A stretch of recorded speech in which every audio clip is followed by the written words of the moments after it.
Well, good evening, ladies and gentlemen. For your enjoyment, the Real Dairy Shootout is on the web. Hi, everybody. This is Gary Jones alongside Glenn Jones, Scott Burton, Paul Kingsbury. We're here at the 4A title game for the State Marbles against the Middleton Vikings, coming in 25-0, and the Rigby Trojans 22-4. Should be a good matchup. Middleton, the side story to this game, going for a three-peat, trying to win 3 in a row. The non-starters will do. And we'll start with the visitors on the scoreboard. The Rigby Trojans, freshman at 5'2", number 5, Riley Tyler. Junior at 5'10", number 14, Carly Kelly. Senior at 5'7", number 15, Alicia Cottle. Senior at 5'4", number 20, Abby Daw. Freshman at 5'9", number 21, Tori Anderson. Junior at 5'7", number 23, Rachel Barris. Sophomore at 5'9", number 24, Caitlin Hawk. Senior at 5'7", number 30, Erica Barris. Freshman at 5'5", and number 40, Randy Abbott, and a junior at 6'3", number 44, Kinsley Jacobson. Now the non-starters for the Vikes. Junior at 5'5", number 3, Haley Hansen. Sophomore at 5'7", number 4, Madison Brown. Freshman at 5'8", number 5, Christine Lawson. Junior at 5'6", number 10, Brighton Gull. A junior at 5'8", number 11, Mattia Cooper. And a senior at 5'10", number 20, Kayla Crane. Now the starters for the Rigby Trojans, coached by Shalana Tyler. She's assisted by Lindsay Anderson, Kendra Larson, and Emily French. They come in 22-4. A senior at 5'7", number 3, Haley Larson. A senior at 5'8", number 4, Allie Furnace. A junior at 5'10", number 10, Kelsey Blanchard. Sophomore 5'3", number 11, Eliza Shippen. And the final starter for the Trojans here this evening, a senior at 5'10", number 33, Keely Lance. And now for the Vikings, they come in perfect 25-0. Andy Jones, the head coach, Alex Maxwell, Lisa Velasquez, and Vince Tulock, his assistants. His starting 5, Allison Cousins, a sophomore at 5'10", wears number 2. A senior at 5'8", number 12, Taylor Simmons. Is that right? Yep, that is correct. Okay. A senior at 5'4", number 15, Savannah Edwards. A senior at 5'8", number 21, Alyssa Foreman. And a sophomore at 6'3", number 33, Dre Tulock. Joining us in the booth here, Scott Burton, who's been with the 4As throughout this tournament. So, Scott, what are the keys? And pick me a winner. Well, I tell you what, let's start with Rigby right now. The keys to victory for Rigby is they've got to be able to handle the pressure that's going to be applied by the Middleton Vikings. The Middleton Vikings are undefeated for a reason. It's because they dictate the tempo and they can apply tons of pressure. So the Rigby Trojans have got to be able to handle that and not commit too many turnovers. They've also got to be able to score from the outside. The Rigby Trojans do not have much of a game inside the paint, but they've got the big 3, which we'll talk about later on, from the perimeter. And they've got to be able to convert easy baskets. Middleton makes you earn everything that you get. And so inbounds plays, transition points, free throws, they become important in this game for the Rigby Trojans. And then for the Middleton Vikings, they've got to stop the big 3. And the big 3 is Larson, Furness, and Anderson. Those 3 from the perimeter can light it up at any time. Freshman Tori Anderson had 20 points in the tournament opener, and then Furness had 36 last night and setting a new tournament record. We'll talk more about her later.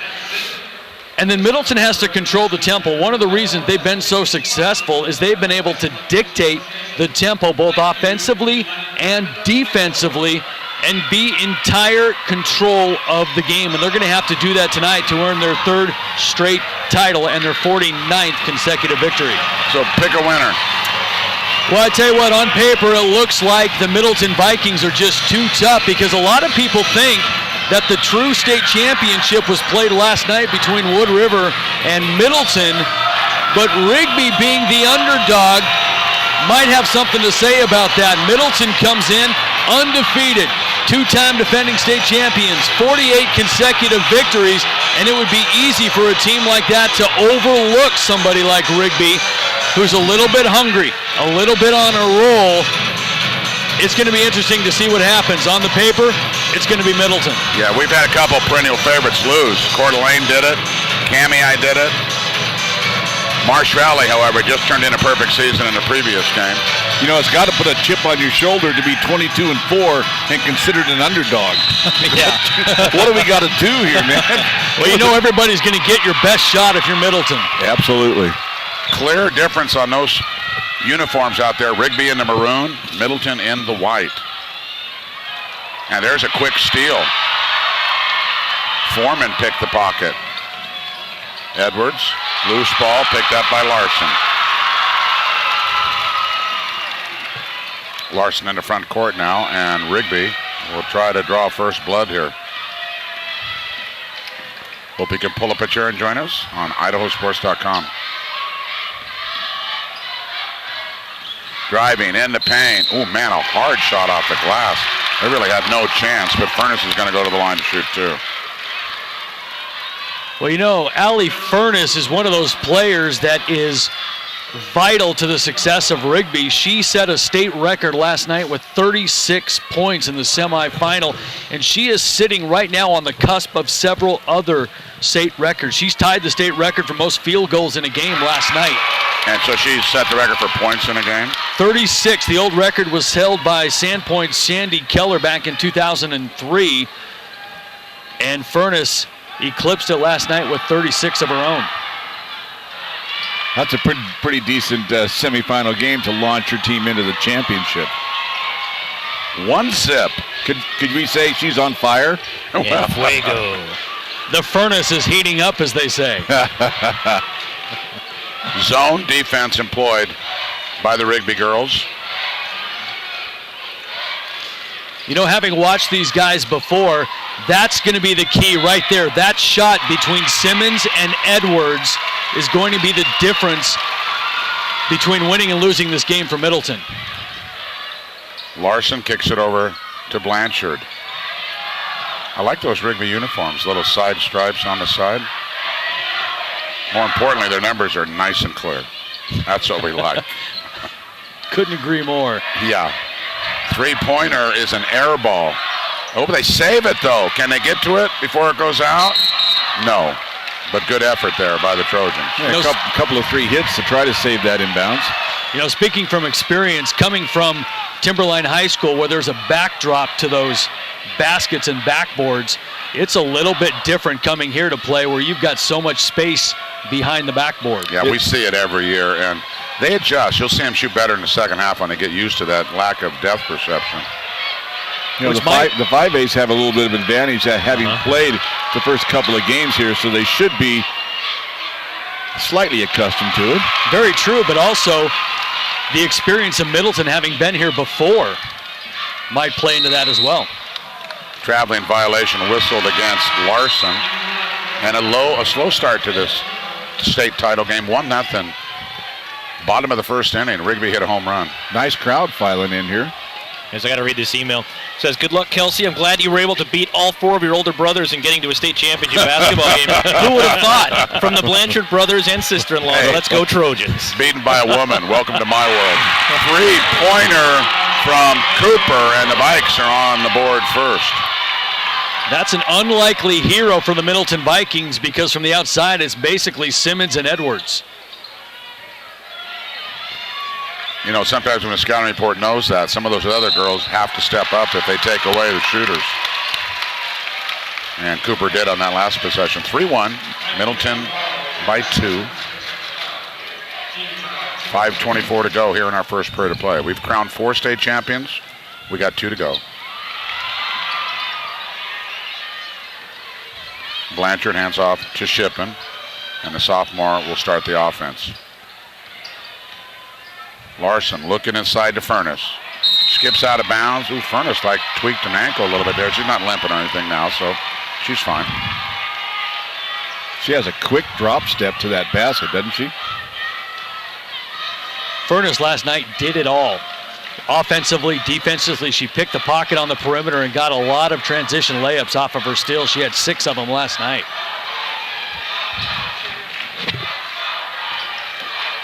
The Vikings have the basketball, nursing a 2-point lead. They're just kicking it around the perimeter, looking for cutters inside. The zone defense for Rigby, doing a good job here to start this game. Driving down the paint, that is checked cleanly by Lance. And here come the Trojans.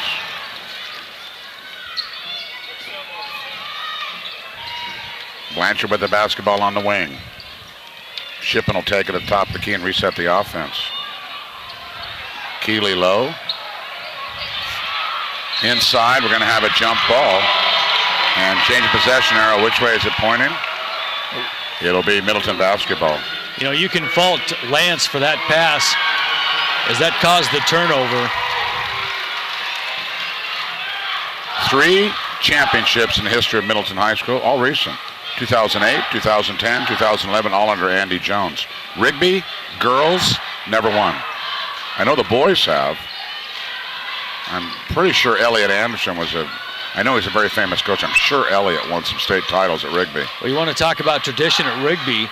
Shippen on the floor right now for Rigby has got brothers. In fact, she's the daughter of Troy Shippen, a big Rigby player back in the 80s who I played against back in the day. I remember going to some coaching clinics when I was a young basketball coach of Elliot Anderson, who was the head coach at Rigby back then. I remember him saying he gave kids quarters for making free throws in practice. I thought, I can't afford that. I'm not making enough money to give out money for made free throws. And I know he won some state titles there at Rigby, but the girls, they've never won it. Furness, did she step on the out-of-bounds line? No, it's going to be a foul. And sometimes that first title can be so elusive. Ask the Cami Cubs, ranked number 1 all year, winning pretty much the whole games. Somehow in the fourth quarter, they lose, and their first title slips away from them. It isn't easy winning state titles, trust me. This is a long, hard process. Larson, nice crossover. Anderson driving. It's checked, but it goes to Lance, and she'll kick it out for another offensive setup. 3-1, just 4 points scored so far, and 2:55 to go in the first period. This is a definition of a low-scoring game. You know, even though this is their 3rd game in state, this is the state title, so you might have some jitters. There's Tulloch stealing it and got a fortuitous bounce off the referee, and she lays it in. That's a pretty good piece of luck there. Referee's part of the floor. Bounces right off him back to Tulloch, and she completes the fast break play. Do we give him an assist? Yeah, why not? Too many dribbles. Man. They go inside, loose ball, bodies on the floor, another jump ball. That's pretty generous, Paul. You got the ball back court and dribbled into the front court. You're still giving the assist? I'm pretty liberal when it comes to assists. I was an assist guy. DeRay Tulloch from Middleton averaging 14 points and 7 rebounds a game. She has been the only factor inside, and as far as Middleton's concerned, they arguably lost their best player in Maya Ayu with an ACL tear. That's right. But I'm pretty sure she's an underclassman. She's a sophomore. Right? Yeah, that's what I thought. Yeah, just think if they had her. Exactly. How much better they'd be. But, of course, without her, they're 25-0, so yeah, they're pretty good. Exactly.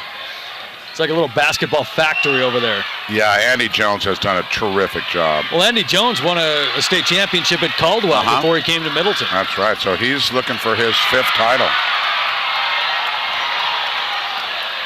5-1 our score. 4-point Middleton lead. Foreman with the basketball. And she'll kick it up top to Cousins. Cooper on the wing. Cooper and Cousins just playing a little catch right now. $1:29 to go in our first period of play.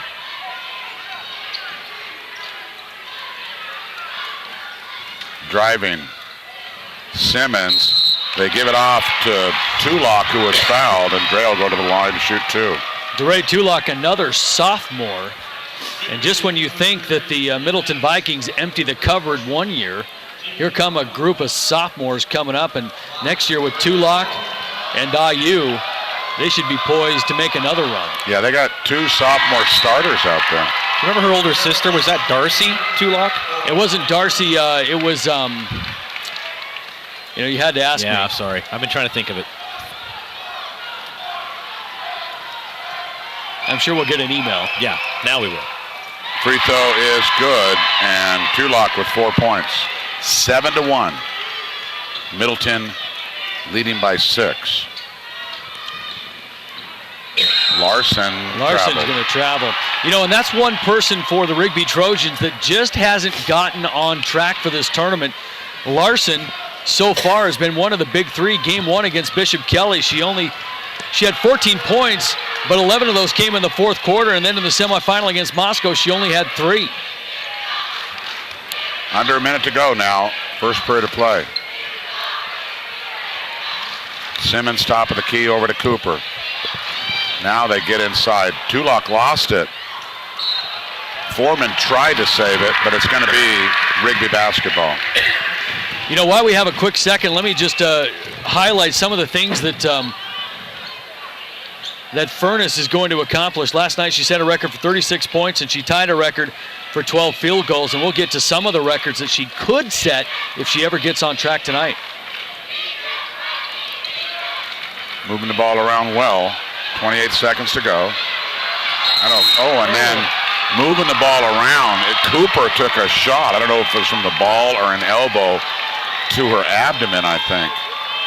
And that was an offensive foul. You got to be careful when you're swinging elbows in the ball. They'll call a foul on you offensively now.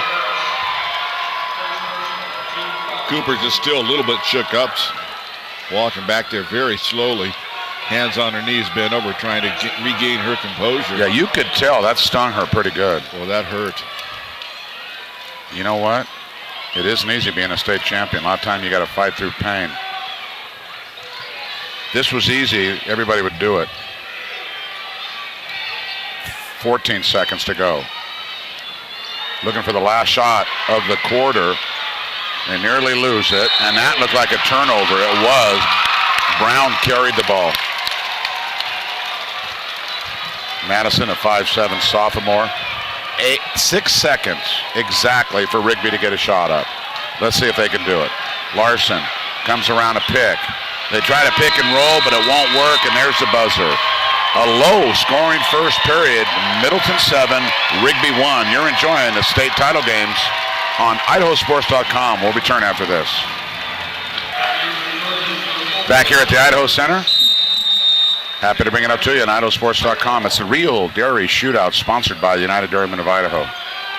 Milk. Something for everybody. Cheese. Foreman into Cousins. She has a tight angle on the backboard. Couldn't get it to fall. Larson on the attack. Up ahead to Furness. She'll try a trifecta. That's good. All 4 points from Furness, so it's Middleton 7 and Furness 4. The defense backed off her a second. She said, "Thank you, I'll take that." There's a shot inside. Cousins gets this one to fall. Her first field goal, and it's 9-4.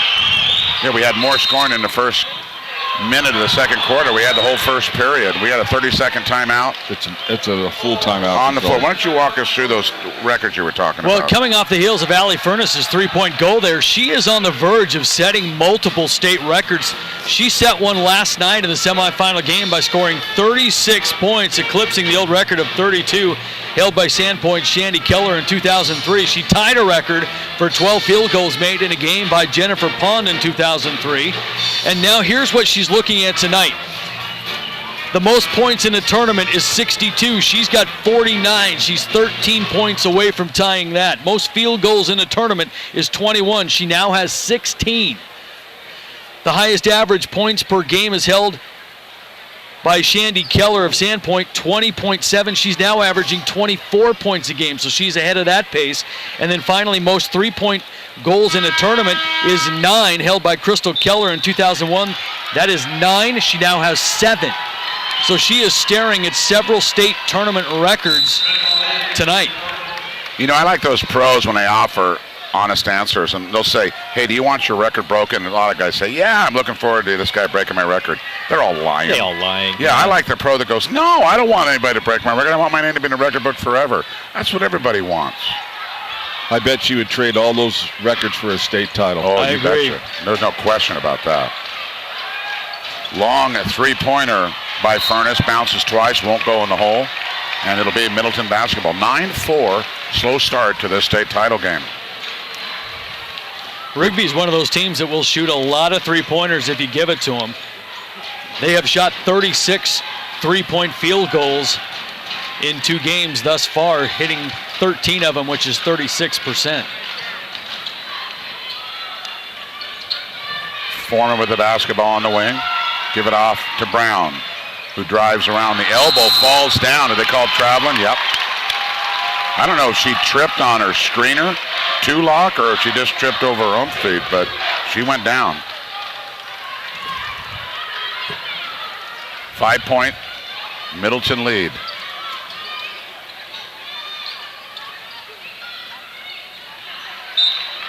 You know, this is a pretty low-scoring game, but nothing like that. Was it Boise years ago when Bora won like 7-2? 17-6. Oh, we were here. That was the girls when they did the stall. They did the stall. That's really one of the funnest games I've ever done on the radio because the fans were booing and screaming.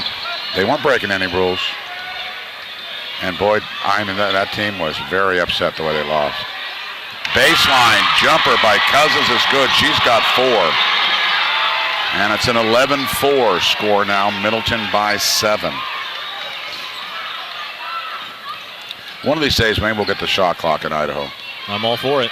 Well, most of us are. It's just all about money. You got to pay somebody to do it, and you got to install it.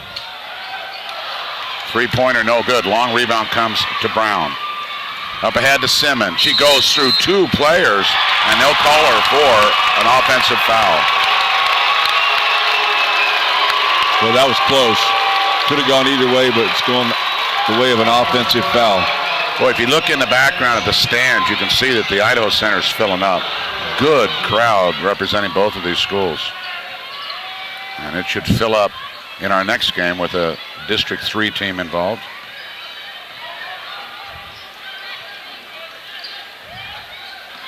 There's a steal. Foreman picks the pocket. Foreman leads the fast break. Into Simmons. That's going to be a foul before the shot. That'll be the 3rd team foul on Rigby. Well, so far in this tournament, for the first 2 games, people have tried to shut down DeRay Tulloch on the inside, and that has opened things up for Edwards and Simmons on the outside, and they have delivered. 3-pointer, no good. And the rebound taken by Larson. Larson on the right side. She'll cross it over to Furness. Nice dish inside to Blanchard, but a check by Tulloch. That gets the Middleton crowd fired up. Simmons on the attack. Came to a jump stop, but I think she took a little extra step. She didn't. She doesn't understand. She didn't have the ref going, what? And I've never seen too many referees change their mind. Go, oh, you know what? You're right. That was wrong. I'll take it back.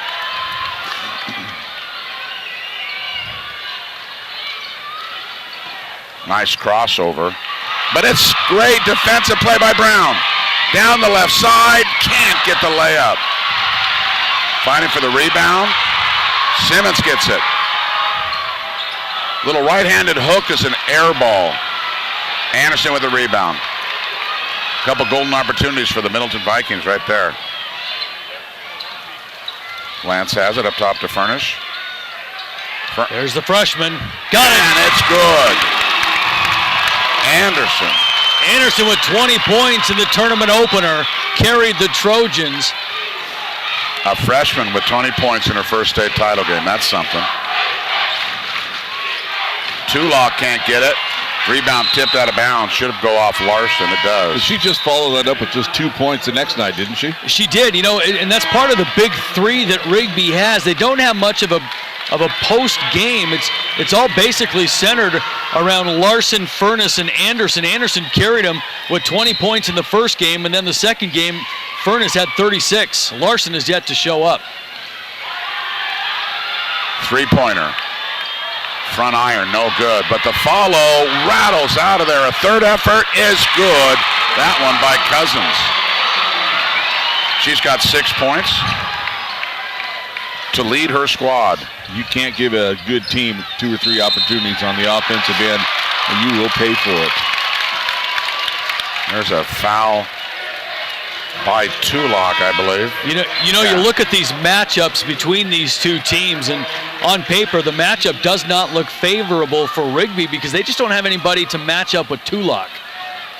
Other teams, they have. Rigby is not one of them.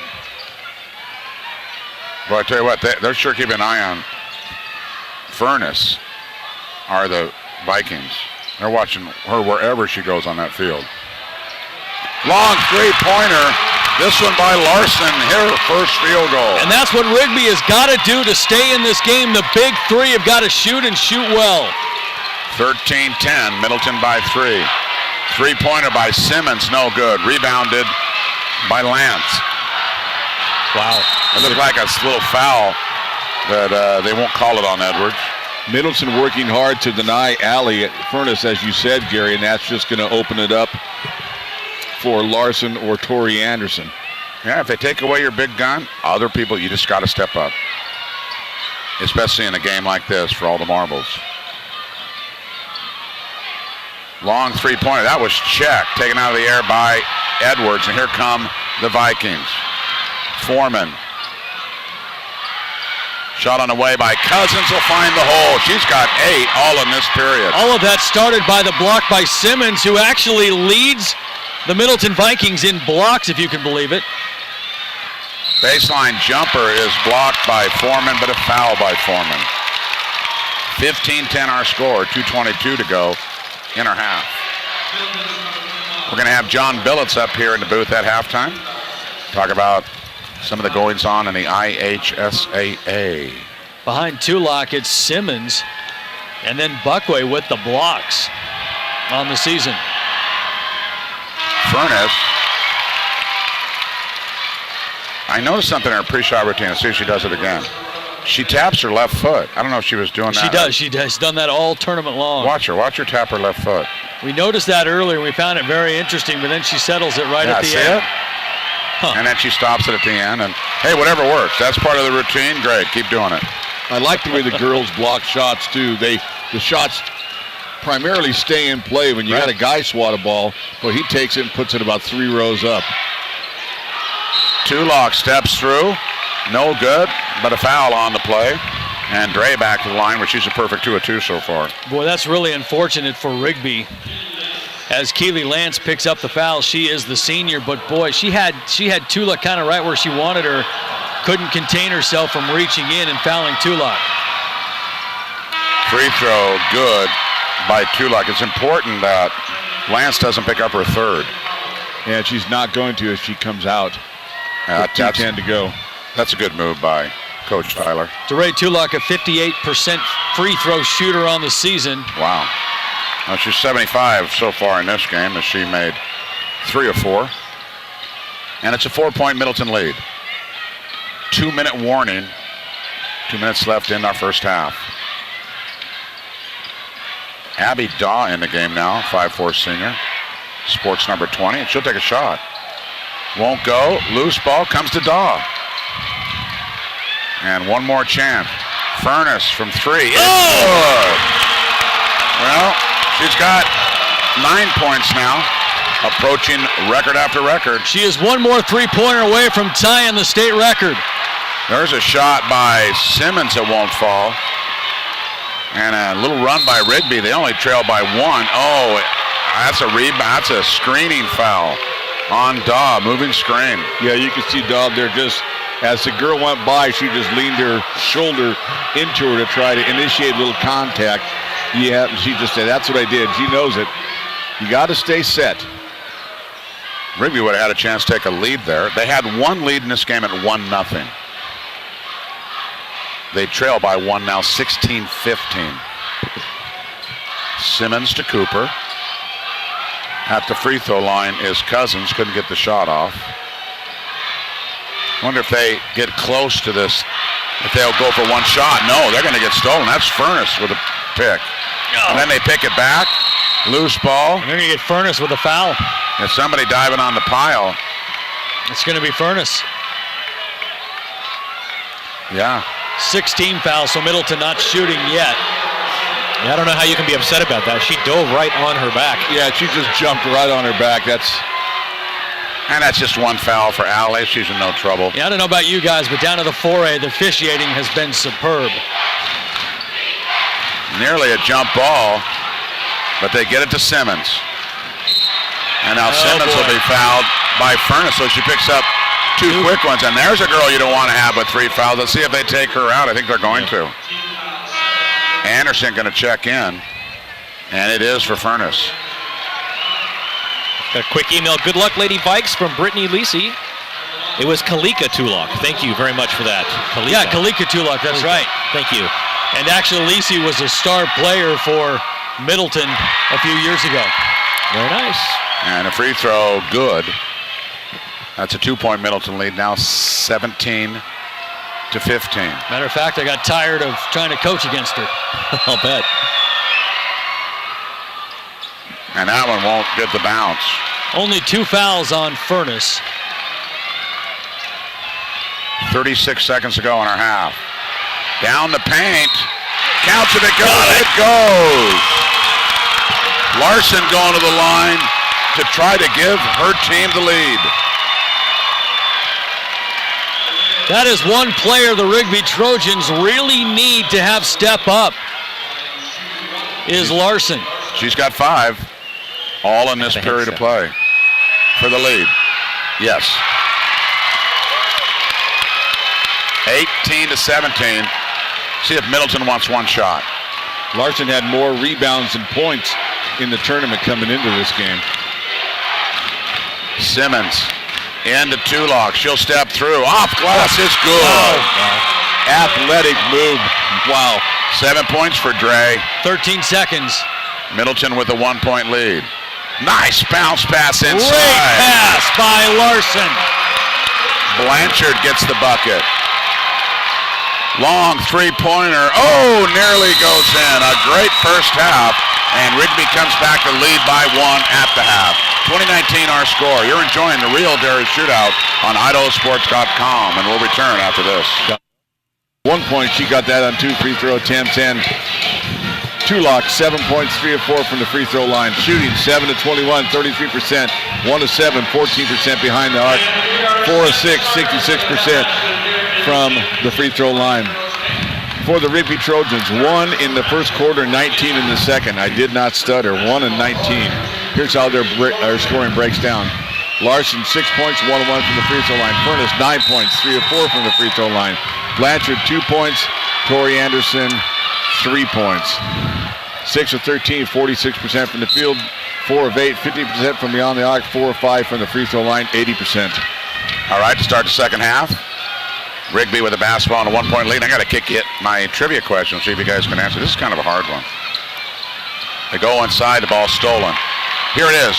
If Middleton wins this game, they'll have a 3-peat. Now, I'm not talking about Coeur d'Alene, I think, won 4 in a row. There are 4 schools that have won 3 in a row. Who are they? Any division, 4 schools have won 3-peats. Tell me the 4 schools that have 3 in a row. Middleton trying to join that elusive group. And there's one team that had 4 in a row, and that's the one that's I'm blanking out on. It was Meridian. Meridian won 4 in a row. So it's not Meridian. They obviously won 3 in a row on the way to 4. But yeah, so that doesn't count? Is that what you're saying? No, we're not. We're eliminating them. They're number 1. Just 3 in a row. Not 4. Okay. There's 4 people tied for second with 3 in a row, and Middleton trying to join that group. Who are the 4 schools? Furness with the basketball. Picked up 2 quick fouls in the last minute of the first half. Has to be careful here. She doesn't get third. There's an offensive putback by Blanchard. She's fouled. She'll shoot some free throws. Been a low free throw shooting contest. Middleton with 6 and Trojans with 5 is all. That's what I like. I hate seeing the basketball games that have 30 free throws.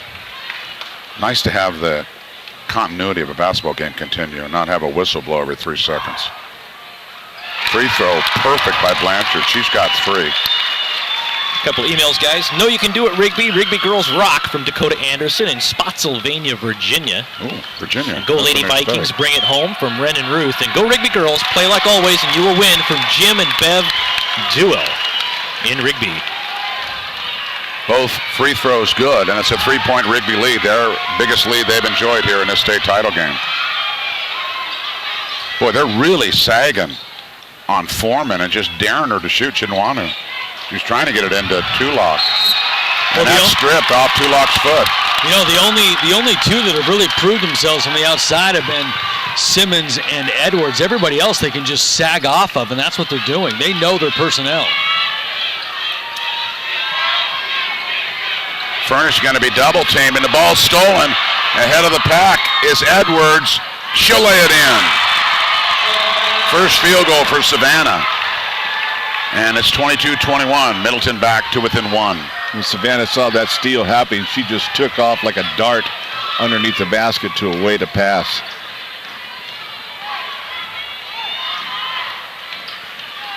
Rigby with the basketball. That's Shippen with it. Over to Furnace. And what they call? They call an offensive screening foul, I think. Yeah, an illegal screen on 21. On Anderson? Yeah, she kind of pushed off on the screen. There was, I don't know. Is Anderson in the game? No, this one's going against Middleton. It's going against Middleton. Oh, that was Middleton. I'm sorry. Alyssa Foreman. Wow. Oh, that was a really late whistle. Holy cow. That's your definition of a late whistle right there.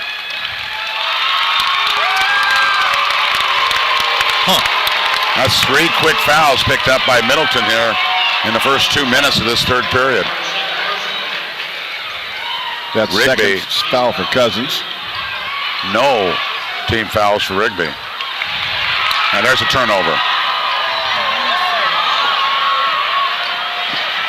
From the elbow, the jumper by Cooper is good.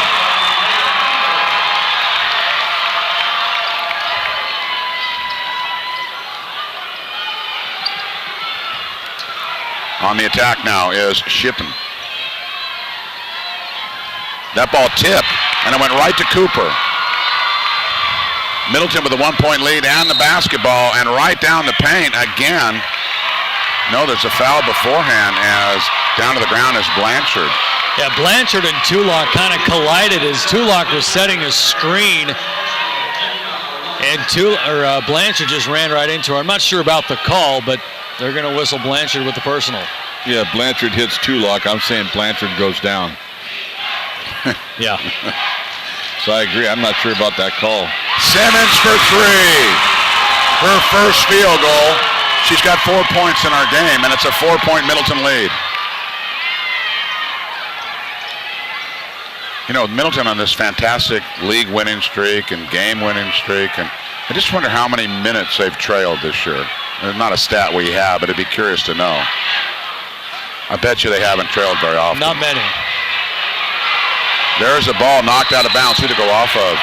Ooh. Went off of Blanchard. Blanchard's arguing the call. She doesn't agree. Yep. But the opposite official says it goes off of Blanchard's knee. Near to Coach Tyler. She clearly pointed the other direction. And then when the ref pointed to it, she went up and talked to him. And now she's going to call a 30-second timeout. 4-point Middleton lead. Idaho's Dairy Farm families are proud to sponsor this year's high school championship basketball games. As usual, it's been an exciting season right down to the wire. United Dairymen of Idaho is committed to youth development by sponsoring student activities during this year through their partnership with the Idaho High School Activities Association. No matter your age, milk, cheese, and yogurt provide calcium and 8 other essential nutrients that will help you build stronger bones and better bodies. Dairy, food for life. Boy, with some of these tough screens we've seen out there and players going down left and right, I hope they drank their milk to build stronger bones. They're crashing down hard on the hardwood. 4:48 to go in our third period of play. 26-22 in a low-scoring title game. Got to credit the defenses for both of these teams because you win championships with defense. And so when you get to the title game, you know the other team can play D. If they couldn't, they wouldn't be there. Simmons up top to Tulloch. Breaking free is Edwards. Shot off the front rim, no good. Larson likes to be speedy when she gets that ball quickly in the front court. Furnish faking the three-pointer. She'll drive to the elbow, and if that was, okay, it was tipped, so they can go in the backcourt and get it. And Furness will come over the timeline. Drive the right side. Splits the defense, can't get the layup. And it's going to go off of Furness. Yeah, circling under the basket there. The ball was hit out of bounds. Looked like by Tulloch and then hit Furness. Possession, Middleton. You have any ideas where Furness might play in the next level, Scott? I don't actually. She's a senior. Sure somebody's looking at her. Well, especially after this tournament, I would say they would be. Simmons looking inside for Tulloch. She'll kick it over to Cooper instead for 3. And they'll go up ahead to Furness.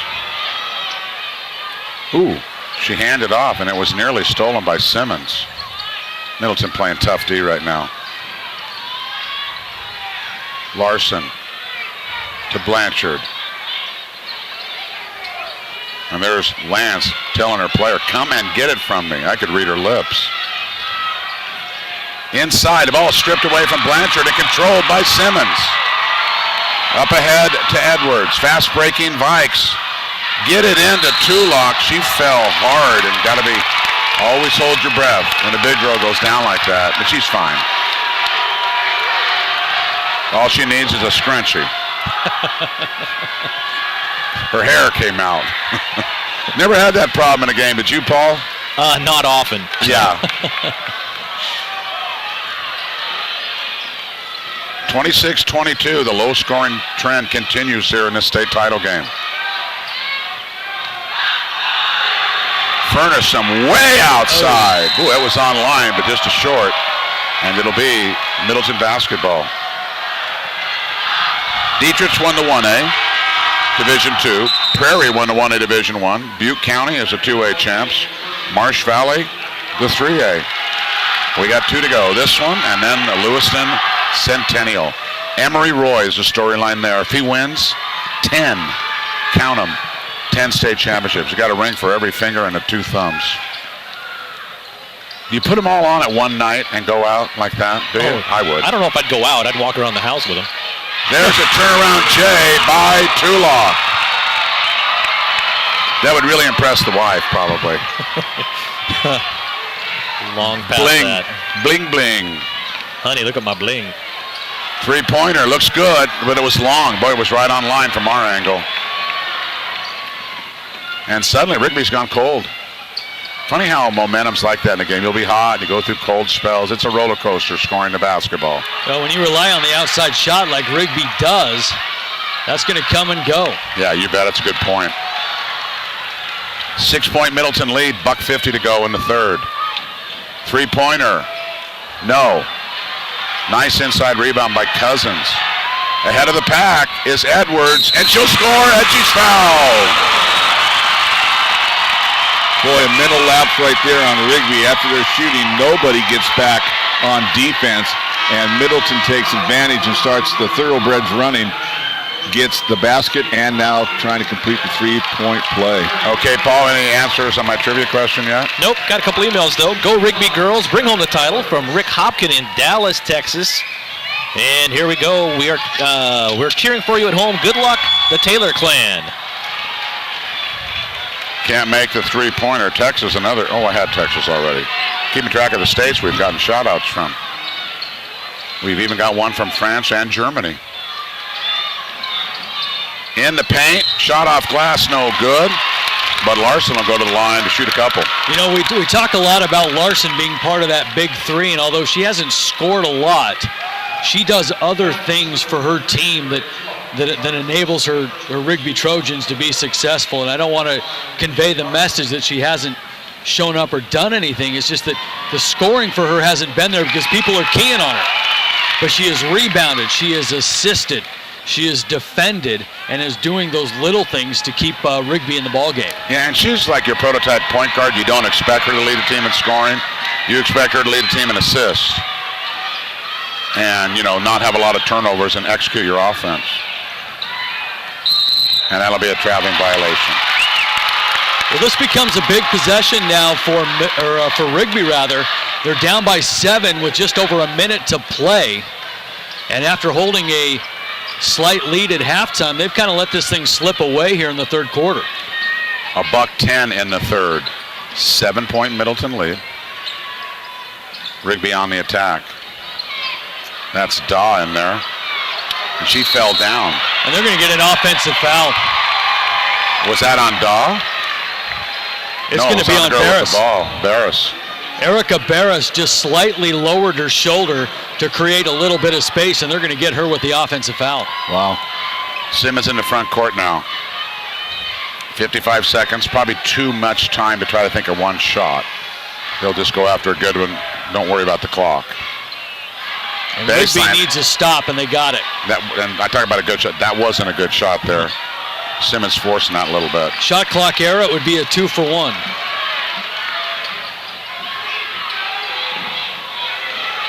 Larson kicks it out to Blanchard. 28 on the clock. Plenty of time for Rigby, trailing by 7 to get a shot up there. Ooh, nearly a steal and a jump ball. Which way's the arrow pointing? We're directly behind the arrow when it's going to Middleton.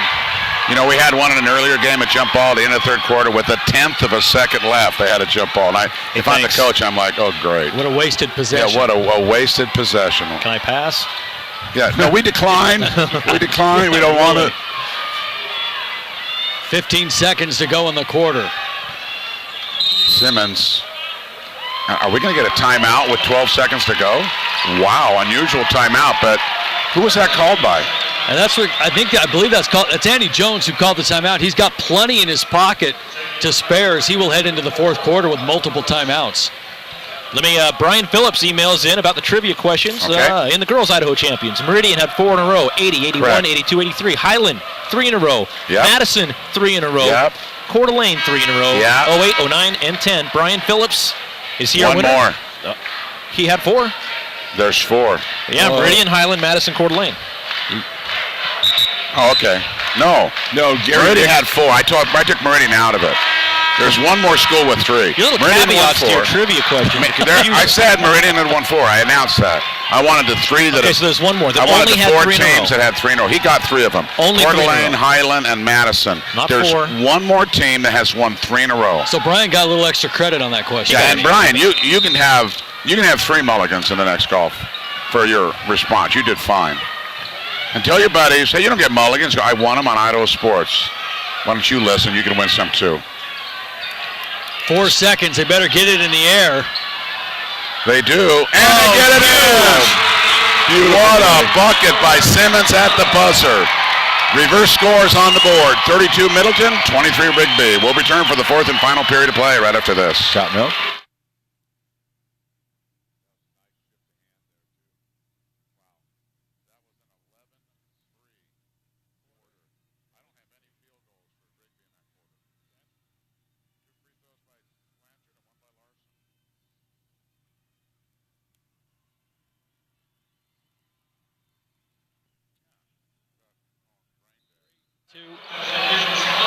All right, the 4th period awaits us. And one of these teams is going to be crowned a state champion. If it's Middleton, it'll be 3 in a row. If it's Rigby, it'll be their first in their school's history. You know, and Rigby had a halftime lead, and that quarter totally belonged to Middleton. 11-3 quarter, Scott, and I had Rigby, unofficially, mind you, no field goals in that quarter. They had 3 free throws. And all of Middleton's points came on field goals. They didn't have a made free throw. You know, the thing about Middleton, you try to kind of get a finger on them as far as like the pulse of them, what makes them click, what makes them turn. And there really isn't just one thing. They're just so solid from top to bottom. Yeah, and like you said earlier, deep too. They can bring good players off the bench. It's like a basketball factory over at Middleton. There's Furness. Yeah, they've really created a program over there that is good. And it gets those little girls in the Middleton school just looking up at these girls.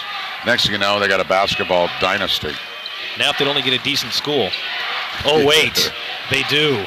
Yeah, I've heard about it. I can't wait to see It it. just takes a little fire, and next thing you know, you got a good school. Nice finger roll by Cooper, but it won't go. Not to make On the light of attack. Baseline J, no good. QC Tulloch, get up there. Tulloch. Whoa, they called her for a foul? Wow. Yeah, wow. She's asking, right. what did she do? She skied for rebound. I did not see that Thrown one. an elbow. Wow. Score's the same still, 32-23. And that's Cooper out on Furnace. She'll drive, shot on the way, no good. And Tulloch this time is fouled. Who'd they call that foul? They call that on Furnace? I don't think so. They got Blanchard, I believe. Gary, you know a little bit about getting a new school after a fire, don't you? Yeah, I do. Did you start one in your room? I did. I burnt my school down, got us a new school. Well, all the bonds were failing. I go, hey boys, I know how to solve this problem. Let's let the insurance company pay for it. I never got key to the city either. They should have given it to me. I saved them $5 million clams. Larson, and that's what we're talking about with everything that she does. Count it in one. Wow. She splits the defenders right there, and Cooper and Simmons splits between them. They end up on the floor. That gets them to 7, 32-25. And can get 1 point closer if Larson can make this free throw. There's one of the things you were just talking about, Scott. Larson doing the little things, getting the steal, seeing an opening and attacking, and completing the three-point play. 10 points for Haley. Well, you know, a little fact here is that Haley Larson's mom was on the Madison Bobcat team that won the 3 state championships in a row. She was the point guard. Nice. We got a full timeout on the floor. It's been called by Middleton. 6-point Middleton lead in the state title game. We'll be back on Idaho Sports right after this. Scott Milk. Back here at the Idaho Center, Gary Jones alongside Glenn Jones, Scott Burton, and Paul Kingsbury. Happy to bring it all to you. Super Saturday. 1 game to go. We're like a puppy in a room full of rubber balls on Super Saturday. We love it. And in 2 weeks, we'll be back for the gentlemen.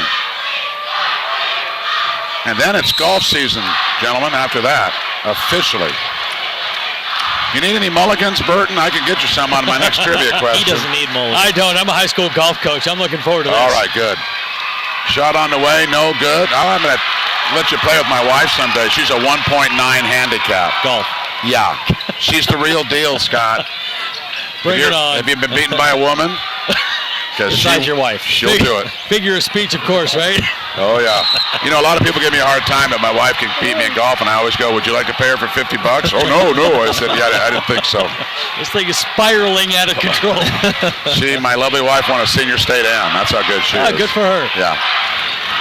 And we're still talking golf, right? Yeah. Okay. Speaking of winning, both these teams want to win desperately. And you can see it on their play on the court. Cooper. Yes! Oh, that's huge. 35-26 as Rigby dug and got to within 4 or 5. Now it's back to 9. When you talk about the three-pointer Cooper just hit, she is doing one phenomenal job on Allie Furnace defensively. Yes. Furnace for 3. No. Rebound knocked out of bounds. Ooh, I thought that went off Rigby, but they say otherwise. It'll be Rigby basketball. You're absolutely right, Scott. She is actually, I think, wearing Allie Furnace's uniform. She is so close to her. That can really be frustrating when an offensive player, when somebody just hounds you relentlessly, you get a little tired of it. Sometimes you pick up offensive fouls, throwing them away with your forearm. And they're going to get Cooper here for a foul on the inbounds. Team foul is always important in the 4th period, and Middleton's over the limit. So any fouls by the Vikings, and there's a way for the Trojans to get back in the game. Free throws, and the clock isn't running. Gary, Brian made up for it. Plus Moscow, 92-93. There you go, buddy. Moscow, that's it. There's your 4 three-peaters. First free throw by Furnace. Furnace, good. Highlands, Centennial, Coeur d'Alene, Madison, and Moscow. And Glenn's got so many. He's got so many mulligans now. He should get into double figures for 18 holes. Second free throw, not good. Larson with 11. Larson with 10, Furnace with 10 to lead Rigby. And the ball out of the hands of Cooper, and that'll be a turnover. Let's see, Cousins and Tulloch, the leading scorers for the Vikings. Cousins with 8. Tulloch with 9. And Cooper also with 8 for the Vikes. Larson over to the left side. She'll hand off to Blanchard. Furness has it. That's the girl that needs to start lighting it up. Off pass is good. Furness. She'll take over the team lead now in points as she has 12. And it's a 35-29 game. Simmons will drive, initiate contact. Who'd they call it on? The defense. Wow. Yeah, they looked like they were just standing there. I thought that was going to be offensive. I thought she was set. Simmons at the line to shoot 2. She has 6 points in the game, and she's 1 of 2 from the foul line, and we're going to do it after we take a timeout. Full timeout's been called by Rigby. 35-29 our score. We'll return to the Real Dairy Shootout right after this. Got milk? No.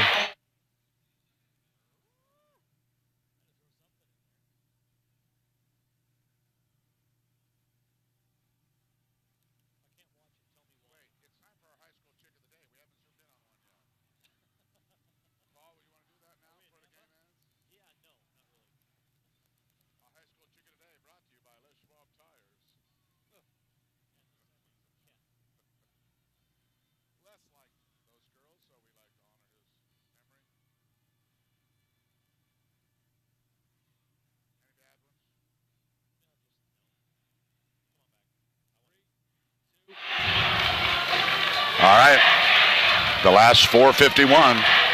Good crowd here in the Idaho Center for this game. Got an email guy says, that's your ball, Rigby. Take it away. We love you. Again from Jim and Bev in Rigby. Thanks a lot, Jim and Bev. Hope you're enjoying the broadcast.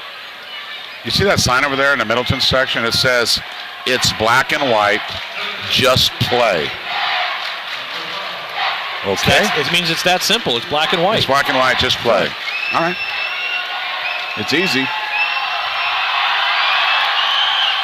First free throw, good. You know, you can't explain how valuable Taylor Simmons has been to this team for Middleton. She has been the glue that has held them together, especially with the loss. And there's a putback. A putback by Tulloch, and it is a 9-point game again.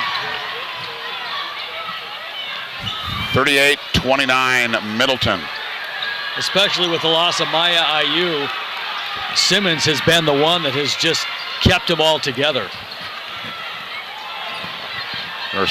They won't even sag on Furness when she's 4 feet behind the three-point line. They're not giving her anything. No, and you got to credit Cooper with a great job defensively. Cottle in there now, number 15 for the Trojans. Seeing her first action, I do believe. 4:17 to go. 17 fouls for Middleton, 5 for Rigby. Rigby's got a slight edge there. If they can get fouled, they'll be at the line.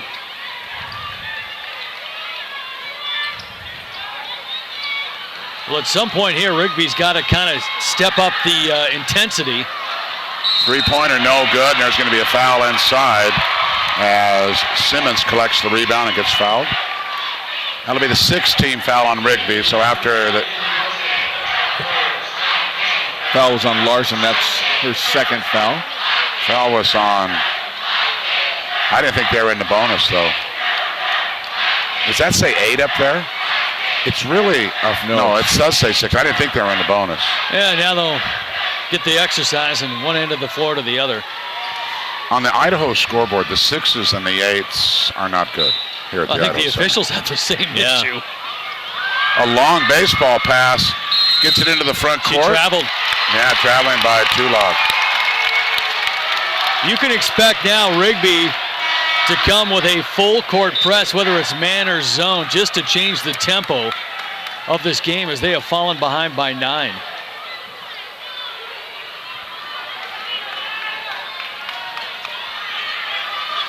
All right, over the timeline with the basketball is Daw. Anderson going to check in. Next time it's dead for the Trojans. Daw driving baseline, whips a pass inside to Larson, knocked out of bounds. Here comes Anderson. She's going to come in for Cottle. So the big 3 are on the floor for Rigby. And they're going to need him because they trail by 9. That's 3-point attempts at a time. That's a 3-possession game. 3:39 to go here in our contest. Furness down the paint, a strip from her. That's Simmons all the way, coast to coast, laid up and in. Simmons putting a nail in the coffin of the Trojans as they now have a double-figure lead of 11. Shot inside, rebound off the foot of Cooper, but she ran it down. Simmons picks up her dribble, finds Tulloch. 3:04 and counting. And Coach Tyler trying to change her defense right now, yelling out instructions to her players. And there's a foul. Edwards is going to get fouled. And it's bonus time now for the Vikes. This has been a tale of 2 games for Rigby. 19 points in quarter 2. Looked like they had just got something going. They've had 10 points the rest of the way. Timeout on the floor. 11-point Middleton lead, 2:55 to go in the title game. We'll return with more basketball on Idaho Sports right after this. Got milk? Move. 40-29 our score. Middleton looking down the barrel at a 3-peat right now. The best that's ever been done in Idaho, a 4-peat by Centennial. Nobody's ever won 5. Well, you look at who Middleton's got coming back, and yeah, I say that's not out of the question. I mean, and you've got Tulloch to coming back. You've got Maya Ayu, who didn't even play this year. And you know, their JV team might have won district and league, so you might be loading off a good JV team as well. But I agree with you. I think they're going to be good next year. Wasn't that 4-peat by Meridian? Oh, was it? You're right. It was Meridian. Yeah. Emery Roy. It was Emery Roy. Yeah, and I think it had been beaten at Centennial now, but he was at Meridian. He's up next with the girls. Yeah, when they built the new school, he jumped schools. And both of those free throws nestle through the net for Edwards.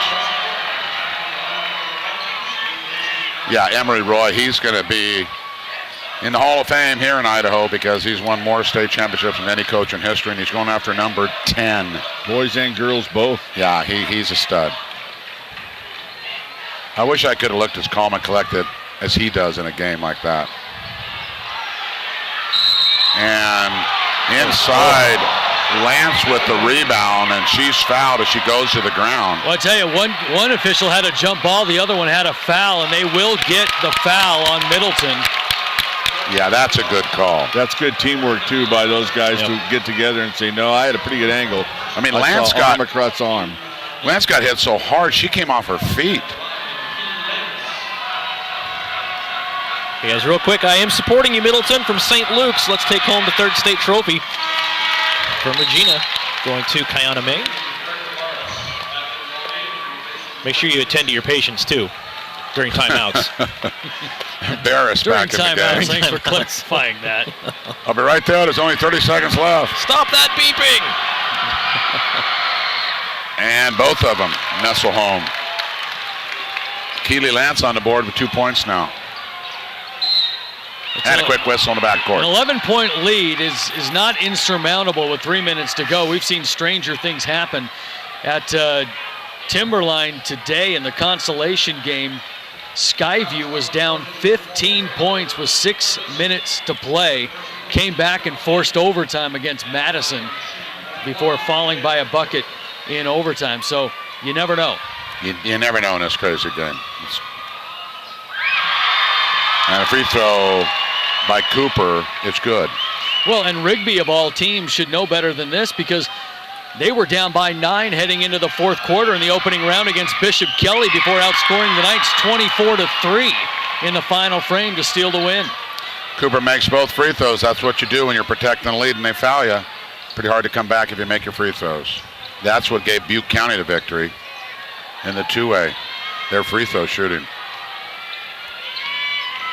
Down the paint, it's Larson stripped away from her nicely by Cooper.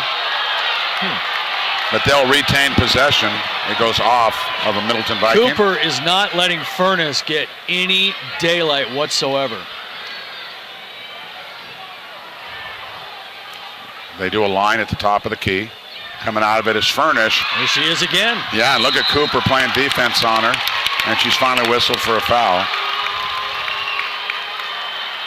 Cooper with 10 points in the ball game. That's Cooper's 4th personal foul. She has done a whale of a job on Furnace, as we said all night long, fighting through screens there to get right up in Furnace's grill. Well, Scott told us she was averaging 24, I think he said, in this tournament. Correct. Well, that average is going to go down because right now I have her for 9, 10, 11, 13.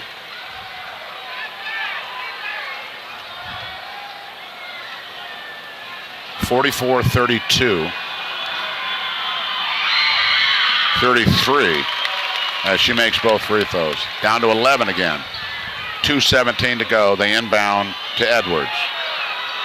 Here comes a full court pressure. Duloc gets it in the front court. Ooh, that was close. That was close, yeah. And Cooper will take it. Down the right side, a right-handed hook shot, no good. She's fighting for her own rebound, but Larson gets it. Larson, quick as a cat in the front court. To Barris, no good, and a rebound taken down by the Vikes. Up in the front court to Edwards. I think the Middleton people can start smelling it now. $1:40 to go.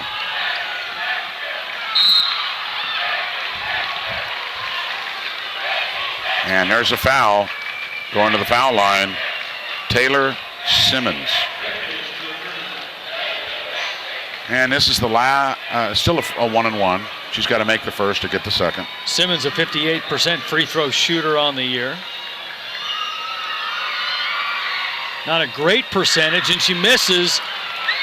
But an offensive rebound collected by the Vikings. They don't even need to shoot. 90 seconds to go. Just pass the ball around, wait to get fouled, make your free throws. Easier said than done. It is, but when you're Middleton, they just understand the game of basketball. More so than any team I've seen in a long time. Yeah, and with 3 straight titles, they're experienced. They're ready for the big stage. They've been here before. They just know. They understand it. They get it. Andy Jones, well, let's just face it, he's a hell of a coach. He's done a great job at Caldwell, giving them their first title, and he gave Middleton their first title. And they're about ready to get their 4th now. And it's down to 54 seconds, and the crowd on the other side of the gym, those are the Middleton fans, you can see them rising to their feet and cheering their girls on. They can taste it now. Call the Jostens guy. Garth, where are you? Garth likes it when District 3 teams win. Free throw nestles through the hole for Simmons. They're unveiling the banners over there, state champs, in the crowd amongst the parents. They didn't want to jinx them. See, they waited till the end, Glenn. Smart. Cautious. And that's the way you got to be. 13-point lead for Middleton. They're going to join the ranks of Coeur d'Alene, Highland, Madison, and Moscow by winning 3 titles in a row. Can they tie Meridian with 4 in a row next year? Furnace, baseline, and what's the call? Timeout. Timeout is the call. We'll leave it right here.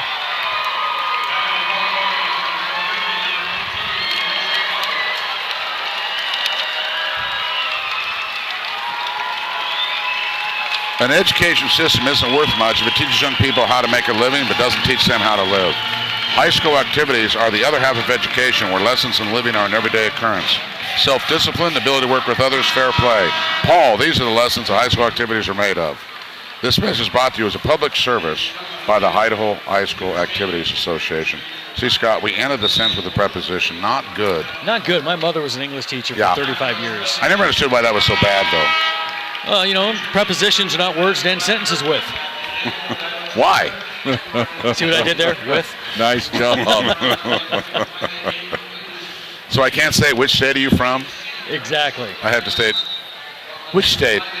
From which state are you? Well, which state are you from, followed by your favorite expletive. Yeah, there you go. Furnace. Can't get it. You know, I've said this before. I know these girls are going to be disappointed. I like to say this to the teams that don't win the big game. In the long run, you realize that getting to the big dance and losing is better than not getting there at all. That you gave it your all, you got to the state championship game. A lot of people would love to be in your shoes. So I know you're disappointed, but it's not the end of the world.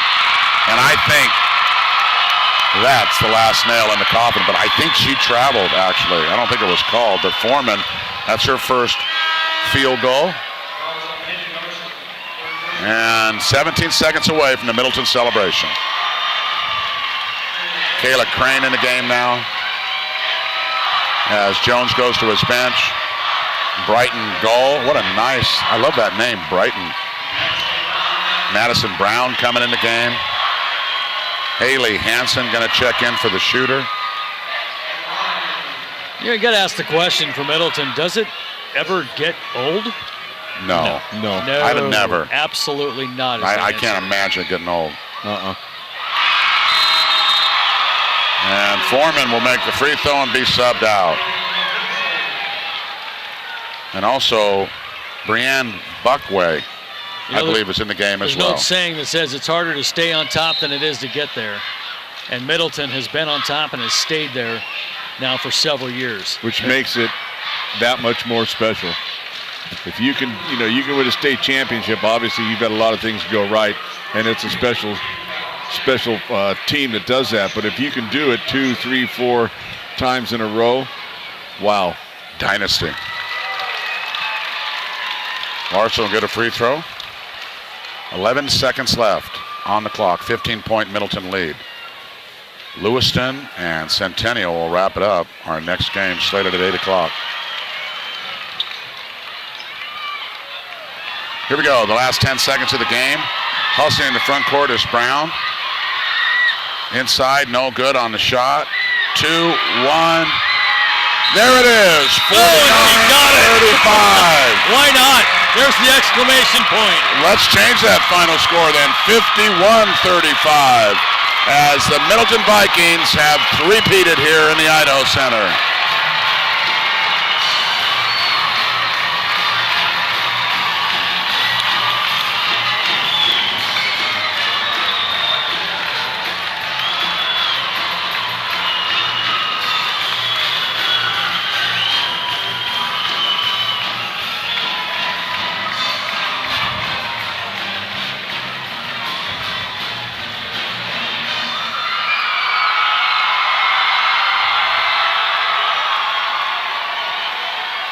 Okay, I picked them.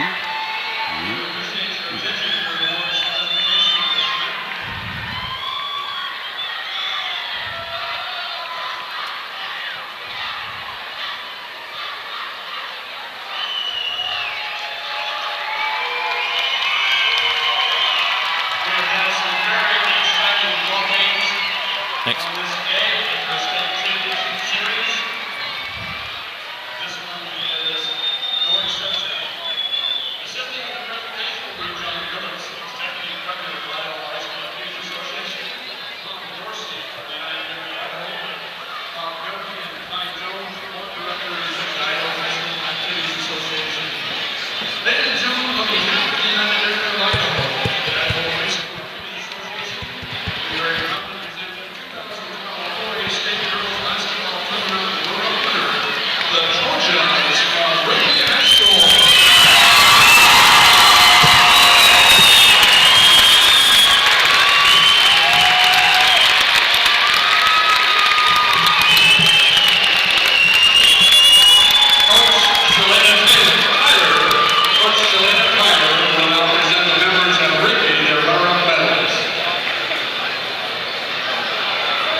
First and foremost, we want to thank the United Dairymen of Idaho for putting on this tournament.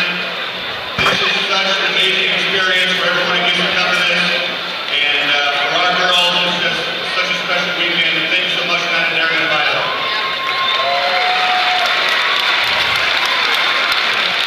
I would like to congratulate the Rigby Trojans. Rigby, you have great fans. Be proud of your great team. Had a great season.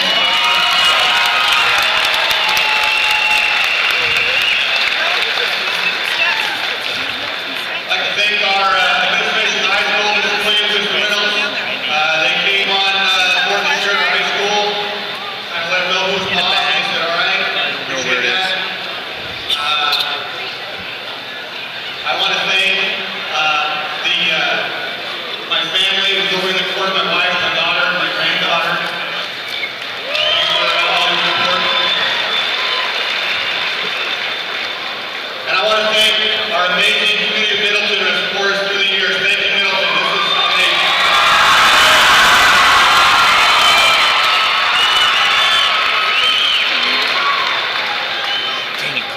I want to thank our cheerleaders and our student body. And the band. They did everything else in the And Fort Randy Strong is National Title Center. Thank you very much. The staff at the Woodland High School did a good job. It's a great gym, small lobby, great gym. That was a good tournament. And the girls. I'm not sure what you did could be done. You did it. What a great season.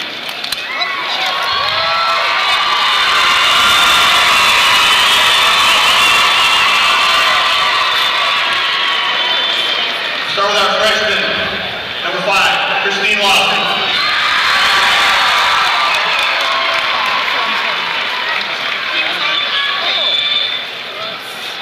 Hey, our sophomore, number 2, Allison Cummings.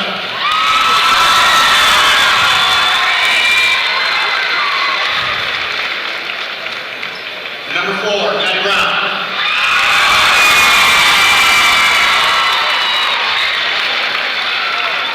Number 33, D-Ray Dulaw.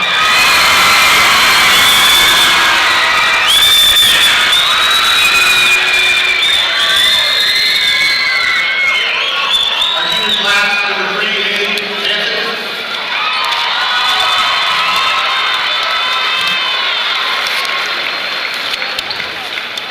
Number 10, Brian Gold.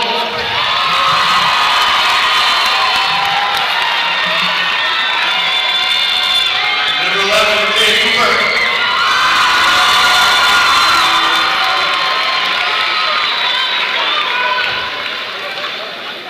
And our seniors. Great career here at Middleton. We're going to miss you so much. Number 20, Taylor Crane.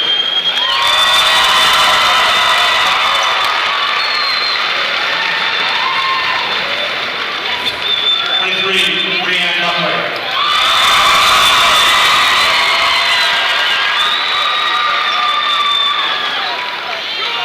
Listen for me.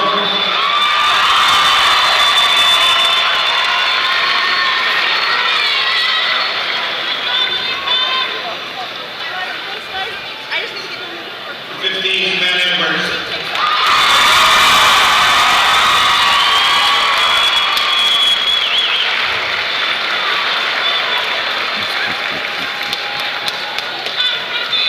Taylor Simmons.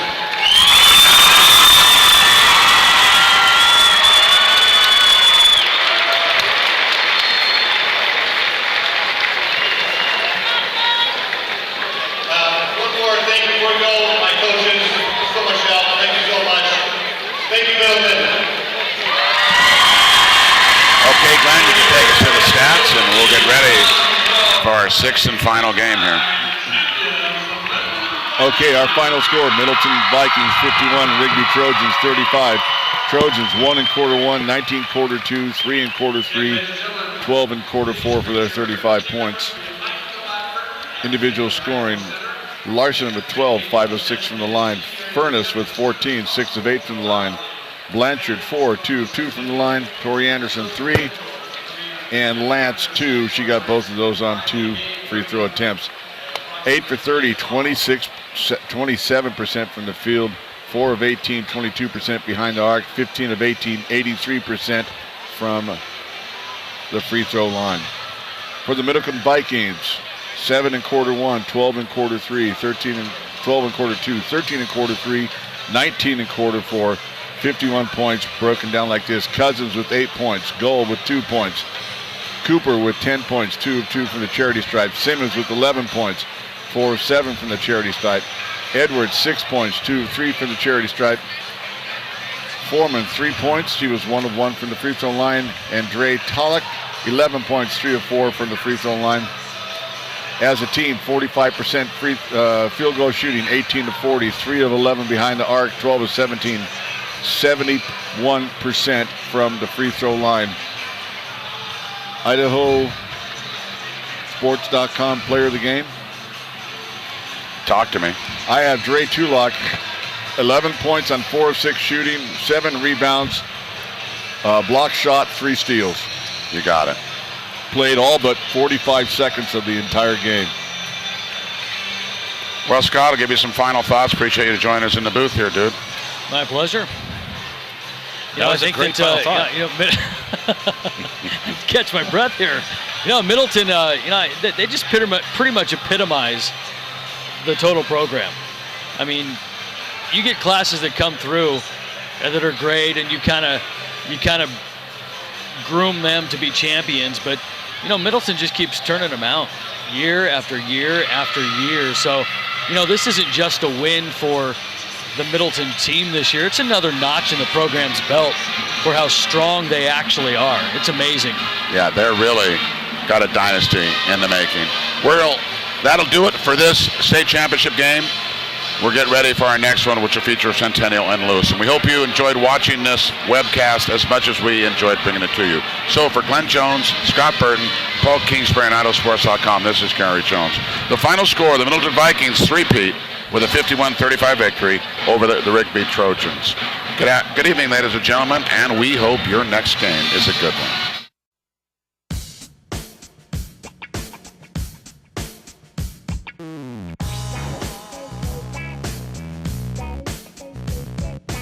Need a healthy, tasty snack? Say cheese.